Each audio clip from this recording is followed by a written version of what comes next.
আসসালামু আলাইকুম ওরহমাতুল্লাহি বারাকাতু। আপনাদেরকে একটি বিষয় জানাতে চাই। বিষয়টাই হচ্ছে যে নামাজ পড়লে, হজ যাকাত করলে, রোজা রাখলে আর মানুষের দেখানো কিছু ভালো কাজ করলে প্রকৃতভাবে মুসলিম হওয়া যায় না।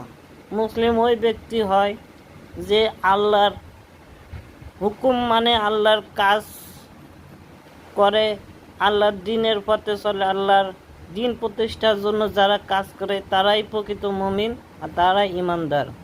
শুধু লোভ দেখানো, 5 ওয়াক্ত নামাজ পড়া আর মসজিদে যাওয়া আর বাতিলের পক্ষে নিয়ে কথা কওয়া, তাদেরকে কখনো মুসলিম বলা যায় না। তারা ইমানদার নয়, তারা মুনাফিক।